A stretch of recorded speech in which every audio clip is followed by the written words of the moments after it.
Welcome to Jurassic Park, home of the most advanced DNA replication program in the entire world. Come on, let me show you. Welcome to the laboratory, where we take pride in all of our research in our DNA replications. This research has brought back dinosaurs from extinction, which is very important. And Mr. DNA here will explain more about how DNA replication works. Thanks, Dr. Hammond. In order for DNA to replicate itself, the helicase, an enzyme, unwinds the DNA and holds it open with SSB proteins. Then, primase, another enzyme, primes the DNA bases for replication.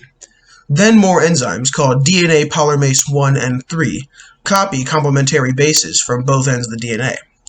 DNA polymerase 3 goes on the leading strand and copies it in a straight direction, while DNA polymerase 1 has to go backwards, constantly leaving unfinished portions called Ozake fragments. These fragments are later filled by another enzyme called ligase. These copies cannot be made for free, therefore requiring energy that comes from the modified nucleosides, as ATP, TTP, GTP, and CTP, before they become nucleotides. Thank you, Mr. DNA, for that wonderful presentation on how DNA replication works. And now we're going to talk about DNA transcription with my young son, who was actually created in a lab by DNA replication of my own DNA. I'm your baby, and today we're going to be talking about DNA transcription. In DNA transcription, there are lots of different RNAs used, such as mRNA, tRNA, rRNA, and siRNAs. RNA polymerase starts by binding together with one or more transcription factors and also a specific DNA sequence called a promoter region. Then, in the next step, the DNA strands are elongated or made longer.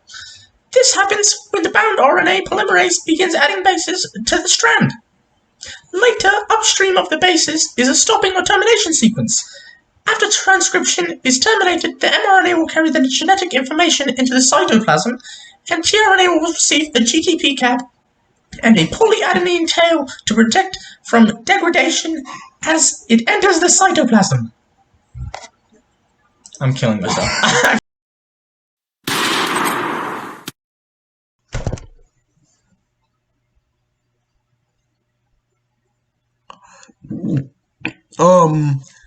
Dr. Hammond will be right back. In the meantime, let's talk about DNA translation. In DNA translation, the ribosome and the tRNA form around the mRNA. The large and small subunits of the ribosomes help combine the codons of the tRNA. The A site holds the tRNA holding the next amino acid. The P site holds the growing polypeptide chain, and the tRNA leaves the ribosome through the E site. The joining of the ribosomes, mRNA and tRNA, is called initiation. The extension of the amino acid chain is called elongation, and the stop codon further upstream of the chain is called termination. Oh my God! Dr. Hammond, thanks very much.